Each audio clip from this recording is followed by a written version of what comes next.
नमस्कार, जय हिंद साथियों। एक बार फिर से आप सबका बहुत बहुत स्वागत है। आज गणित का ये पहले दिन का वीडियो है। पहले दिन का मतलब कि एक परिचय वाला वीडियो हम बना चुके हैं। आज से हम शुरुआत करेंगे एकदम बेसिक से। आज के वीडियो में हम लोग देखेंगे जोड़ और घटाना के बारे में। अगर आप गणित में बहुत कमज़ोर हैं, आपको गणित बिल्कुल भी नहीं समझ में आती, तो आपको ये बेसिक क्लास है आपके लिए। आप इसको पूरा देखिएगा और एक नोट्स बनाइएगा, कभी बढ़ाइएगा मत। पूरी बात आप जो मैं बता रहा हूँ उससे समझने की कोशिश करिएगा। एकदम जीरो से हम कठिन की ओर चलेंगे, शून्य से शिखर की ओर जाएंगे। इसलिए आप पूरा देखिए, अच्छे से समझिए, आपको 100% गणित आ जाएगी, कोई दो राय नहीं है। चलिए, जोड़ और घटाना। उसके पहले हम लोग एकदम माइनस में चलते हैं।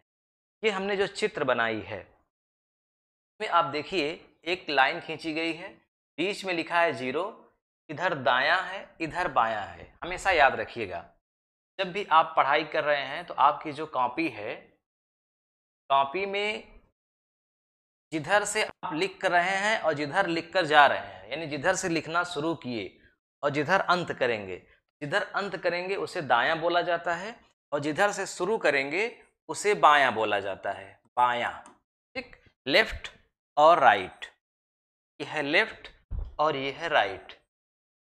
हमेशा आप गणित पढ़ेंगे, रीजनिंग पढ़ेंगे, कुछ भी पढ़ेंगे, इसको आप ध्यान में रखिएगा। तो ये जो जीरो है ये मध्य में है, न बाएं है न दाएं है। इस जीरो के जब हम दाएं जाएंगे तो जो संख्याएं लिखी हैं 1 2 3 4 5, वो सारी संख्याएं होती हैं धनात्मक, धनात्मक संख्या।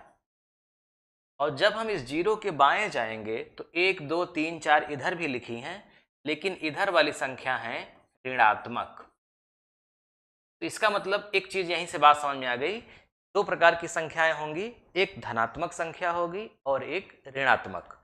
तो सबसे पहले आप पहचान करना सीखिए कि कौन सी संख्या धनात्मक है, कौन सी संख्या ऋणात्मक। अगर मैं सीधा सीधा लिख दूं 5 और आपसे पूछा जाए कि बताइए ये धनात्मक है कि ऋणात्मक, तो आप बताइएगा धनात्मक। अगर मैं लिख दूं -5, तब तब आप बताइए कि ये ऋणात्मक है।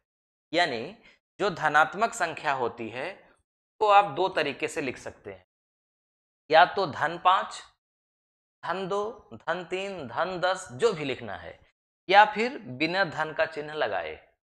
तो दोनों एक ही बात है। इसका मतलब प्लस का चिन्ह लगाना जरूरी नहीं होता। जहां जरूरी होता है वहां लगाया जाता है, जहां जरूरी नहीं है वहां नहीं लगेगा।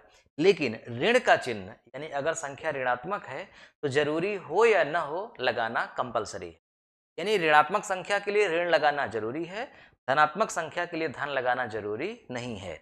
इसका मतलब सीधा सीधा कहीं भी कोई संख्या लिखी है तो आप उसे धनात्मक मानेंगे। जैसे हमने लिख दिया 101, तो ये कैसी संख्या है? धनात्मक। और अगर हमने लिख दिया धन 101, तब भी धनात्मक है, यानी धन छिपा रहता है। अगर लिख दे -101 तो ये ऋणात्मक हो गई। अब प्रश्न ये उठता है कि ये धनात्मक और ऋणात्मक की जरूरत कब पड़ती है और क्यों पड़ती है, उसे आप समझिए। ऋणात्मक का मतलब होता है, आप देहाती भाषा में समझिए, कर्ज।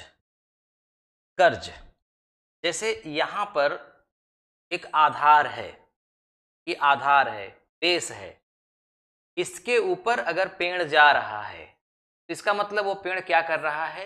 वृद्धि कर रहा है, आगे बढ़ रहा है। और अगर इसके नीचे जा रहा है तो इसका मतलब पेड़ वृद्धि नहीं कर रहा है, जमीन के नीचे गड़ रहा है, लॉस हो रहा है एक तरह से। तो यहां पर अगर हम इसको जीरो मान लें तो इसके ऊपर जितनी संख्याएं हैं वो धनात्मक हैं, और इसमें 1 2 3, इसका मतलब 1 से बड़ी 2 होती है, 2 से बड़ी 3, 3 से बड़ी 4, 4 से बड़ी 5। लेकिन जब नीचे आते हैं -1, -2, -3, -4, तो इधर भी क्रम बढ़ रहा है, 1 2 3 4। लेकिन इसमें बड़ा 2 में 1 में कौन है? तो आप बताएंगे 1। यानी ऋणात्मक संख्याओं में 4 से बड़ी 3 है, 3 से बड़ी 2 है, 2 से बड़ी 1 है ऋणात्मक संख्याओं में। यानी पूछा जाए कि -3 बड़ा होता है कि -4, तो आप बताएंगे -3 बड़ा होता है। -1 बड़ा होता है कि -2, तो आप बताएंगे -1 बड़ा होता है। लेकिन धनात्मक संख्या में 2 बड़ा होता है कि 1, तो बताएंगे 2 बड़ा होता है। ठीक। अब आपसे पूछा जाए कि बताइए 0 बड़ा होता है कि 1, तो आप बताएंगे 1 बड़ा होता है। लेकिन आपसे पूछा जाए बताइए -1 बड़ा होता है कि 0, तब क्या बताएंगे? 0 बड़ा होता है। आप समझिए यहीं पे 0 से संख्या का अंत हो जाता है। 0 मतलब कुछ नहीं। अगर हम कहते हैं कि हमारे पास 0 रुपया है, इसका मतलब हमारे पास कोई धन नहीं है, कोई रुपया नहीं है। लेकिन 0 से भी छोटा होता है, यानी कुछ लोगों के पास 0 से भी कम है। ये कैसे हो सकता है? तो अगर किसी ने 1 रुपए का कर्जा लिया है किसी से, तो कहा जाएगा कि उसके पास 1 भी रुपया नहीं है, लेकिन इसके साथ साथ उसने 1 रुपए का किसी और से कर्ज भी लिया है। इसका मतलब एक व्यक्ति के पास बिल्कुल भी धन नहीं है और एक व्यक्ति के पास 1 रुपए का कर्ज है, तो उनमें धनी कौन हुआ? जिसके पास कोई कर्ज नहीं है। समझिए, ए नाम का एक व्यक्ति है, बी नाम का एक व्यक्ति है, इसके पास 0 रुपए है और इसके पास -1 रुपए है। आपसे पूछा जाए कौन धनी है, तो आप बताएंगे ए धनी है। इसलिए धनी है क्योंकि इसके ऊपर 1 भी रुपए कर्ज नहीं है। अगर इसके पास 1 रुपए कहीं से आएगा, ये कमाएगा, तो वो 1 रुपए धन हो जाएगा। लेकिन ये जब 1 रुपए कमाएगा, तो वो 1 रुपए इसका पहले माइनस वाला कट जाएगा और ये 0 होगा। यानी 1 रुपए ये कमाएगा, तब ये 0 की स्थिति में पहुंचेगा, मतलब कर्ज मुक्त होगा। उसके बाद 1 रुपए और कमाएगा, तब इसके पास 1 रुपए होगा। इसका मतलब इसको 1 रुपए प्लस करने के लिए इसको 2 रुपए कमाना जरूरी है। यानी जब बी 2 रुपए कमाएगा, तब इसके पास 1 रुपए प्लस होगा, जबकि ए 1 रुपए ही कमाकर 1 रुपए प्लस में हो जाएगा। इससे ये सिद्ध होता है कि 0 से भी छोटी संख्याएं होती हैं तो ऋण के रूप में रहती हैं। क्लियर? जैसे आपकी मोबाइल में पुराने ज़माने में, आज से 10 साल पहले, जो मूलधन होता था, मेन बैलेंस जिसको हम लोग बोलते थे, कभी कभी माइनस में हो जाता था, 10 रुपये 15 रुपये। जब व्यक्ति डलाता था पैसा 15 रुपये, तो जितना माइनस है वो कट जाता था, यानी 0 हो जाता था। उसके ऊपर जब पैसा डलाया जाता था तब आगे बढ़ता था। तो एक बात यहाँ से स्पष्ट हो गई, ऋणात्मक और धनात्मक। अब प्रश्न ये उठता है कि हाँ, चलिए हम पहचानना भी सीख गए और ये भी सीख गए कौन छोटा है कौन बड़ा है। तो अब बताइए कि इसका काम कहाँ लगेगा गणित की भाषा में। आइए, व्यवहारिक भाषा तो बहुत समझे, तो गणित की भाषा में अब समझिए काम इसका कहाँ लगेगा। मैं एक प्रश्न लिखता हूं, उसी से आप समझ पाएंगे। प्रश्न ये है कि 2 में 4 जोड़ो। मैं ऐसे भी लिख सकता हूं कि 2 में 4 जोड़ने पर क्या होगा। मैंने कुछ बचत कर दिया, लिख दिया 2 में 4 जोड़ो। तो क्या करेंगे, पहले ये बताइए कि ये 2 और 4 धनात्मक हैं कि ऋणात्मक? ये दोनों धनात्मक हैं, क्योंकि मैंने बताया था कि धन नहीं लगाना जरूरी होगा, है ना। धन नहीं लगा है तो धनात्मक माना ही जाएगा। तो इसका मतलब आप धन 2 लिख सकते हो। अब जोड़ने की बात आ रही है ना, गणित की भाषा में आप लिख सकते हो, तो लिख दिए धन 2। अब इस धन 2 में मुझे क्या करना है, जोड़ना है।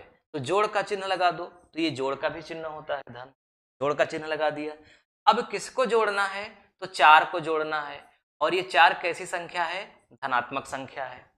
तो इसको गणित की भाषा में ऐसे लिखा जाएगा, यानी जो इस तरह से कुछ शब्दों में लिखा है 2 में 4 को जोड़ो, उसको आप गणित की भाषा में ऐसे लिखोगे +2 + 4। जो कह रहा है वो ये है और ये दोनों ये हैं। अब ब्रैकेट तोड़ देंगे तो ये प्लस गायब हो जाएगा। कैसे गायब होगा आगे हम आपको बताएंगे, लेकिन समझिए ये प्लस गायब हो गया 2 और ये प्लस प्लस प्लस 4 और जोड़ने पे हो गया 6। आप कहेंगे रे सर सीधा ये तो 4 में 2 जोड़ दो 6 हो जाएगा, ये दुनियादारी बताने की क्या जरूरत थी? दुनियादारी बताने की जरूरत इसलिए है क्योंकि अभी आगे आप फंसेंगे, कॉन्सेप्ट समझे रहेंगे तब नहीं फंसेंगे। जो आप कर लेते हैं वो ये कॉन्सेप्ट। अब समझिए, मैं यहीं पे आपको समझाता हूं। दूसरी सवाल हो सकता है शायद आप फंस जाएं। अब दूसरी सवाल ये है कि मैं लिख रहा हूं कि 2 में -4 जोड़ो। 2 में -4 जोड़ो, दिख रहा है? हाँ दिख रहा है।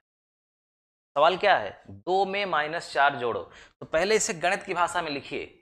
चलिए ब्रैकेट में हमने लिख दिया +2, क्योंकि 2 के लिए कोई चिन्ह नहीं लगा है तो धन 2 है। क्या कह रहा है, जोड़ो। इसका मतलब पहले हम जोड़ का चिन्ह लगा दें, जोड़ो। जैसे यहाँ कहा था जोड़ो, तो हमने जोड़ का चिन्ह लगा दिया। जो कहेगा वही करना है। अगर कहेगा गुणा करो तो गुणा का चिन्ह लगाएंगे, कह रहा है जोड़ो तो जोड़ का चिन्ह लगा दिया। अब दूसरे ब्रैकेट में क्या लिखेंगे, -4, क्योंकि -4 को 2 से जोड़ने के लिए कह रहा है। तो हमने गणित की भाषा में इसको ऐसे लिखा जो शब्दों में लिखा था। अब जोड़िए, ये क्या हो जाएगा, यहां तो 2 रहेगा प्लस के रूप में, आगे प्लस है। अब यहां पे हो जाएगा माइनस, क्योंकि 2 और मतलब प्लस और माइनस जब अलग अलग चिन्ह होते हैं ब्रैकेट के अंदर और बाहर तो चिन्ह माइनस का हो जाता है 4। अब देखिए यहां पे कैसा चिन्ह है, प्लस का है, यहां पे कैसा चिन्ह है, माइनस का, यानी एक धनात्मक संख्या हो गई और एक ऋणात्मक संख्या। जब एक धनात्मक संख्या हो जाए और एक ऋणात्मक संख्या हो जाए तो उनको सरल करने पर, हल करने पर हमेशा घटाव होता है, यानी घट जाता है। 4 में 2 जाएगा, क्या बचेगा 2, और चिन्ह लग जाएगा बड़ी वाली का। बड़ी संख्या कौन है, 4 बड़ी है। 4 कैसी संख्या है, ऋणात्मक है, इसलिए जो हल करने पर आएगा वो संख्या ऋणात्मक होगी। मतलब 2 में -4 जोड़ने पे क्या आएगा, -2 आएगा। यही हुआ, सॉरी, हाँ, 2 में -4 जोड़ने पे क्या आएगा, -2 आएगा। अब समझिए यहाँ पे ये जो लिखा हुआ है इसको समझिए, यहाँ पे -4 कहाँ है, यहाँ पे है, ये है -4, 2 कहाँ है, +2 कहाँ है, यहाँ है। इन दोनों को आप जोड़ दीजिए, क्या कर दीजिए, जोड़ दीजिए। दिख रहा है, दिख रहा है। तो इनको जोड़ना है, तो आप 2 जोड़ने के लिए कह रहा है ना, तो जोड़ने के लिए हमेशा इधर से उधर जाते हैं। तो 1 2, इसके बाद क्या आया, क्या हो जाएगा, -2। अब आपसे कहा जाए कि 2 में 4 जोड़ो, तो बताओ 2 कहाँ है, 2 यहाँ है, 4 जोड़ो, तो 1 2 3 4, चौथी संख्या यहाँ आएगी जो कि 6 होगी। तो 2 में 4 जोड़ने पे आंसर क्या आएगा, 6 आएगा। यानी हमेशा जोड़ने के लिए दाईं ओर जाएंगे हम, और घटाने के लिए बाएं। आपसे कहा जाए कि 5 में 4 घटाओ, तो घटा दीजिए, 1 2 3 4, 1 बचेगा। इसी तरह से चलिए अब थोड़ा आगे और देख लेते हैं। चलिए अब हम कुछ संख्याओं को हल, सवालों को हल करते हैं, इससे एकदम कॉन्सेप्ट हमारा क्लियर हो जाएगा। सवाल नंबर 3, हमने एक सवाल लिख दिया, -5 ब्रैकेट में, माइनस, फिर ब्रैकेट में -3, और आपको हल करना है। क्या करना है, हल मतलब सरल करना है। इसे आप सरल करिए। सच मानिए ये कक्षा 5 6 इस तरह की क्लास में सवाल रहती है, इसको अब कैसे हल करेंगे, जोड़ और घटाने की ही सवाल है। ध्यान रखिएगा, गणित की भाषा में जोड़ और घटाना दोनों अलग अलग चीज़ें नहीं पढ़ाई जाती। चिन्ह के हिसाब से जहाँ जोड़ना होगा जोड़ेंगे, जहाँ घटाना होगा घटाएंगे। अब हल करने के लिए हमें ब्रैकेट को हटाना पड़ेगा। अब यहीं पे समझिए, ब्रैकेट पहले समझ लीजिए कि ब्रैकेट 3 प्रकार के होते हैं। 3 हम लोग बोलते हैं कोष्ठक। मुख्य रूप से 3 प्रकार के होते हैं। कौन कौन से प्रकार हैं पहले ये समझिए। अगर इस तरह बना है, इसमें कुछ संख्या लिखी है, इसका मतलब इस जो ये है इसको बोलते हैं बड़ा बड़ा कोष्ठक, बिग, बड़ा ब्रैकेट, बड़ा कोष्ठक ये। और अगर ऐसे बना है ये, तो इसको हम लोग बोलते हैं मझला कोष्ठक, मझला, बीच वाला। और अगर ऐसे बना है इसको हम बोलते हैं छोटा। 3 तरह के, छोटा, मझला और बड़ा। अब इन तीनों को अगर एक ही सवाल में रखना है तो इनको क्रम से रखेंगे। सबसे बाहर बड़ा वाला रहेगा ये, फिर उसके बाद मझला वाला, फिर उसके बाद छोटा वाला। ठीक, सबसे बाहर बड़ा वाला, बीच में मझला वाला और अंदर छोटा वाला। इसी सीक्वेंस में सवाल लिखी भी रहेगी, और हमको पहले छोटा वाला हल करना होगा, फिर मझला वाला और लास्ट में बड़ा वाला। तो यहाँ पर तीनों ब्रैकेट आया नहीं है, यहाँ पर केवल छोटा वाला आया है, छोटा ही हल करेंगे। अगर मझला भी आया होता तो मझला से पहले छोटा हल करते, वो आगे आप देखेंगे। लेकिन अभी समझिए, अभी मैं एक एक बात आपको समझाने जा रहा हूँ, उसको समझते जाइए। जो मैं बोलता हूँ लिखता हूँ उसको नोट करते जाइए। अगर जल्दी मैं पढ़ा रहा हूँ या जल्दी से मिटा देता हूँ तो आप वीडियो को पॉज करके लिख लिया करिए। यहाँ आइए, ब्रैकेट को तोड़ने का नियम है, यहीं पे आप समझिए। ब्रैकेट को तोड़ने का नियम ये है कि ब्रैकेट के बाहर आप देखिए कि कौन सा चिन्ह लगा है। मैं इसको एक बार और लिख लेता हूं समझने के लिए। ये देखिए, ब्रैकेट, दो ब्रैकेट है, एक दो, इन दोनों को हल करना है। इस ब्रैकेट के बाहर कौन सा चिन्ह है ये देखेंगे, और इस ब्रैकेट के बाहर कौन सा चिन्ह है ये देखेंगे। तो हम क्या देख पा रहे हैं कि इस ब्रैकेट के बाहर कोई चिन्ह नहीं और इस ब्रैकेट के बाहर माइनस है। तो बारी बारी जब हल करेंगे तो इस ब्रैकेट के बाहर जब कोई चिन्ह नहीं है तो हम उसको कौन सा चिन्ह मानेंगे? प्लस मानेंगे। किसी भी ब्रैकेट के बाहर जब कोई चिन्ह नहीं रहेगा उसको हम प्लस मानेंगे। एक केस में गुणा भी माना जाता है, उसको आगे अभी बताएंगे हम, लेकिन अभी आप वहां मत जाइए, अभी रुके रहिए, अभी यहीं समझिए। ब्रैकेट के बाहर अगर कोई चिन्ह नहीं लगा है तो हम उसको क्या मानेंगे? प्लस मानेंगे। अच्छा, जब यहाँ प्लस है और यहाँ माइनस है तो समझिए, अगर ब्रैकेट के बाहर और अंदर दोनों जगह अलग अलग चिन्ह हैं, यानी एक जगह जोड़ है एक जगह घटाना, चाहे वो जोड़ अंदर हो घटाना, जोड़ बाहर हो घटाना अंदर, या घटाना बाहर हो जोड़ अंदर, अलग अलग अगर हो गया तो ब्रैकेट तोड़ते समय चिन्ह माइनस का लग जाएगा। जैसे अगर ब्रैकेट के बाहर माइनस है अंदर प्लस है, जो आप हल करेंगे तो माइनस उत्तर आएगा, और ब्रैकेट के बाहर प्लस है अंदर माइनस है तब भी हल करेंगे तो माइनस आएगा। एक बात समझ में आ गई कि अलग अलग चिन्ह होने पे उत्तर हमेशा माइनस आएगा। अगर सेम चिन्ह हो गया माइनस और माइनस, तब उसे हल करते समय वो बदल जाएगा, यानी अंदर भी माइनस बाहर भी माइनस, तो माइनस और माइनस का गुणा प्लस होता है तो बदल करके प्लस हो जाएगा। और अगर बाहर भी प्लस अंदर भी प्लस तो प्लस रहेगा ही। फिर समझिए, अगर ब्रैकेट के बाहर प्लस अंदर भी प्लस तो प्लस ही रहेगा, कुछ नहीं करना है। ब्रैकेट के बाहर माइनस ब्रैकेट के अंदर माइनस तो भी प्लस। एक बात यहां पे समझ में आ गई कि अगर सेम चिन्ह दोनों जगह होगा तो प्लस हो जाएगा, चाहे वो सेम चिन्ह प्लस का हो चाहे वो सेम चिन्ह माइनस का हो। अगर चिन्ह अलग अलग हुआ तो माइनस का हो जाएगा, यही आप नोट कर लीजिए, इसको लिख लीजिए। अलग अलग चिन्ह बराबर माइनस, सेम चिन्ह बराबर प्लस, एक लाइन की बात है तो नोट कर लीजिए। बहुत समय ले लिए, इतना समय नहीं लेना चाहिए। अब आइए आगे, क्या लिखेंगे यहाँ पे? 3 लिखेंगे। 3 भाई, ये दोनों चिन्ह मिल करके एक चिन्ह बन गए, माइनस और यहाँ पे प्लस। कभी भी ऋणात्मक संख्याओं को धनात्मक संख्याओं में नहीं जोड़ा जाता, घटाया जाता है। 5 में 3 घटाएंगे 2 आएगा, और चिन्ह हमेशा बड़ी वाली का।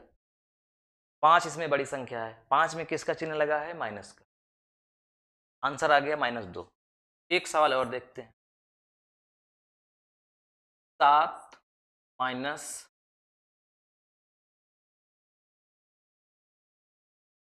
-3।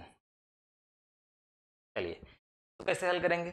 यहाँ तो ब्रैकेट है ही नहीं, जब ब्रैकेट नहीं है तो लिखने की जरूरत भी नहीं है, तो लिख देते हैं 7। चिन्ह नहीं है तो चिन्ह भी लिखिए, मत लिखिए, कोई जरूरत नहीं लिखने की।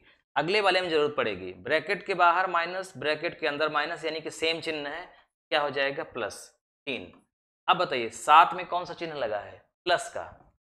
नहीं लगा है तो प्लस मानेंगे, तो प्लस प्लस प्लस ही होगा, और 7 3 क्या हो जाएगा? 10। तो आंसर क्या आ गया? 10। चलिए आगे देखते हैं। -7 प्लस -8, इसको हल करिए, क्या होगा? यहाँ पे ब्रैकेट बना ही नहीं है तो हल मतलब जब ब्रैकेट है ही नहीं तो एक तरह से वो आधा काम हुआ ही है। -7 ब्रैकेट के बाहर प्लस अंदर माइनस, तो आंसर क्या आएगा चिन्ह के रूप में? -8। अब क्या होगा? 8 में 7 घटेगा कि 8 में 7 जुड़ेगा? 8 में 7 जुड़ेगा, क्या हो जाएगा? 15, चिन्ह लगेगा माइनस का। एक चीज और जान लीजिए कि जब 2 संख्याएं 3 संख्याएं 4 संख्याएं कितनी भी संख्याएं हों, उन सभी संख्याओं में अगर समान चिन्ह है तो हमेशा उनको जोड़ेंगे, चाहे वो समान चिन्ह प्लस का हो। 8 7 15 + 15, चाहे वो समान चिन्ह माइनस का हो, जोड़ेंगे। 8 7 15 चिन्ह माइनस का। घटाएंगे कब? जब अलग अलग चिन्ह होंगे तब। जैसे यहाँ +7 है, यहाँ -8 है, अब ये नहीं जुड़ेगा। 8 में 7 जाएगा, एक चिन्ह बड़ी वाली का। यहाँ -8 है, यहाँ +7, 8 में 7 जाएगा, एक चिन्ह बड़ी वाली का। यहाँ 8 है, यहाँ 7 है, 8 में 7 जाएगा, एक चिन्ह बड़ी वाली का। अब बड़ी वाली इसमें 8 है, 8 में प्लस लगा है, प्लस लगाने की जरूरत नहीं है, लगाओ या न लगाओ। यहाँ तक आप पूरी तरह से आप समझ गए हो। अब यहीं पे देख लेते हैं कि ब्रैकेट के बाहर गुणा कब माना जाएगा। जैसे लिखा है 8 गुणित 7 और यहाँ लिखा है 8 और ब्रैकेट में 7। मान लीजिए आगे लिखा है 3। चलिए ऊपर भी वैसे ही कर देते हैं, तब ज़्यादा समझ में आएगा। आप बताइए इन दोनों में क्या अंतर है? ये एक सवाल, ये दूसरी सवाल। इन दोनों में क्या अंतर है? कोई अंतर नहीं है सवाल में। 8 गुणित ब्रैकेट में 7 माइनस 3, 8 ब्रैकेट में 7 माइनस 3। कैसे हल करेंगे? पहले ब्रैकेट हल करेंगे। ब्रैकेट के अंदर क्या लिखा है? 7 माइनस 3, तो बाहर वाले को छोड़ दीजिए। 8 गुणित 7 में 3 गया 4, अब 8 चौक 32। अब आप ये मत सोचिए कि पहले गुणा किया जाएगा फिर जोड़ घटाना, वो अलग चीज़ है। वो तो जब एक क्रम में पूरा हो, ब्रैकेट न बना हो तब। बोर्ड मास का वो नियम होता है, उसको मैं डिटेल में बताऊंगा आपको, लेकिन अभी आप समझिए ब्रैकेट को हल किया जाता है पहले। ब्रैकेट में 7 माइनस 3 है, तो 7 माइनस 3 का मतलब 4। भाई 7 प्लस में है, -3, 7 में 3 घटा 4, चिन्ह बड़ी वाली का यानी कि +4, और 8 भी प्लस में है, 8 चौक 32 + 32 आंसर आ गया। यहाँ पर 8 के बाहर कोई चिन्ह ही नहीं है, तो जो 7 में 3 घटेगा 4 आएगा, उसे हम लिख देंगे। 7 में 3 गया 4, लेकिन 8 अब और यहाँ पे जो 4 आया, उनके बीच में कौन सा चिन्ह लगेगा? तो उनके बीच में लगेगा गुणा का चिन्ह। यानी ब्रैकेट के ठीक बाहर अगर कोई संख्या लिखी है, ब्रैकेट के ठीक बाहर, तुरंत बाहर कोई संख्या लिखी है और चिन्ह कोई नहीं लगा है, तो हम उसे गुणा का चिन्ह मानेंगे। यानी इस संख्या में और ब्रैकेट के अंदर जो संख्या है, उनके बीच में जो संबंध है वो गुणा का संबंध है। कहने का भाव ये है। 8 चौक क्या हो जाएगा? यहाँ भी 32 हो जाएगा।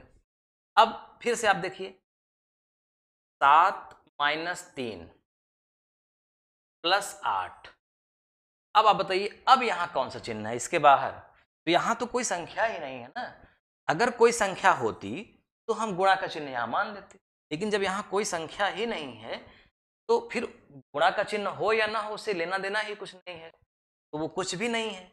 हाँ, अगर कुछ करना ही चाहेंगे तो आप प्लस मानेंगे ही, क्योंकि 7 में 3 जाएगा 4 होगा, और बाहर कोई चिन्ह नहीं है, तो वो जो संख्या आएगी वो धनात्मक संख्या होगी, यानी कि धन होगा।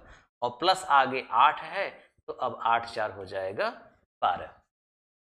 ठीक, आज मैंने आपको क्या बताया कि ऋणात्मक संख्याएं और धनात्मक संख्याओं की पहचान हम कैसे करेंगे, और उनमें बड़ी छोटी कौन है। तो थोड़ा सा यहीं पे हम सवाल देख लेते हैं, एकदम स्पष्ट हो जाएगा। आरोही क्रम। आरोही क्रम का मतलब होता है बढ़ता हुआ क्रम। इसको भी हम और डिटेल में आगे पढ़ेंगे, अभी संक्षिप्त में देखिए। बढ़ता हुआ क्रम। आरोह मतलब चढ़ना, चढ़ाई करना, यानी कि बढ़ना, और अवरोह मतलब उतरना। तो आरोही मतलब बढ़ता हुआ क्रम, अवरोही मतलब घटता हुआ क्रम। अब इसमें हम पहली सवाल लिख देते हैं, -3 -2 0 -6 7 3। आरोही क्रम में लिखो। तो आरोही क्रम में हम कब लिखेंगे? जब सबसे छोटी संख्या पहले लिखेंगे, तभी तो उसके बाद उससे बड़ी लिखेंगे, फिर उसके बाद उससे बड़ी, फिर उसके बाद उससे बड़ी, तभी तो वो बढ़ता हुआ क्रम होगा। इसका मतलब आरोही में सबसे छोटी पहले लिखेंगे और सबसे बड़ी बाद में। तो इसमें पहचान करो, इन 6 संख्या में सबसे छोटी कौन है? क्या 0 है? नहीं। अगर माइनस में कोई संख्या है तो वो 0 से भी छोटी होती है, और ऐसी हाल में जिसका मान अंक का मान जिस ऋणात्मक संख्या का ज़्यादा है वो सबसे छोटी होगी। इसका मतलब -6 सबसे छोटी है। -6 से बड़ी कौन है? -6 से बड़ी कौन है? -3। -3 से कौन बड़ी है? -2। -2 से कौन बड़ा है? 0। 0 से कौन बड़ा है? 3। 3 से कौन बड़ा है? 7। ये हो गया आरोही क्रम। अब इसी में आपको अगर कह दिया जाए अवरोही क्रम में लिखो, डिसेंडिंग ऑर्डर में लिखो, यानी घटते हुए क्रम में लिखो, इसी को उलट दीजिए। सबसे बड़ी संख्या पहले, फिर उससे छोटी, फिर उससे छोटी, फिर उससे छोटी, फिर उससे छोटी, लास्ट में सबसे छोटी। क्लियर? अब मुझे लगता है कि आप पहचान कर लेंगे कौन संख्या छोटी है, कौन संख्या बड़ी है। अगर कोई माइनस में नहीं है, जैसे 1, 3, 0, 6, 2, तो इसमें सबसे छोटी ये है, फिर इससे बड़ी ये है, इससे बड़ी ये है, फिर ये है, और लास्ट में ये सबसे बड़ी है। अब यही सारी संख्या अगर माइनस में हो जाए, अच्छा 0 के लिए माइनस नहीं लगाया जाता, 0 में चाहे माइनस लगाओ चाहे ना लगाओ तो 0 तो है ही, उसका वैल्यू 0 है। अब इसमें सबसे छोटी कौन हो गई? 0, सॉरी 6, फिर उससे छोटी -3, फिर उससे छोटी -2, फिर मतलब बड़ी, हाँ सबसे छोटी -6 से बड़ी -3, -3 से बड़ी -2, -2 से बड़ी -1, और सबसे बड़ी 0। तो इसमें सबसे बड़ी संख्या 0 हो गई। आज बस यहीं पे विराम करते हैं। अब आगे डिटेल में आपको अगले दिन से पढ़ाएंगे बोर्ड मास के नियम और सरलीकरण में, और फिर ब्रैकेट कोष्ठक की पहचान। अब आपको 2 ठो हम दे रहे हैं होमवर्क, ये सवाल लगा करके आप कमेंट बॉक्स में उसका उत्तर लिखिएगा। सवाल क्या है? -7 प्लस -6 -3, ये पहली सवाल है। दूसरी है 10 -6 गुणित 8। बहुत सरल सरल 2 सवालें हैं, इन्हें आपको हल करके इनका उत्तर बताना है। ठीक है, मिलते हैं फिर अगले वीडियो में।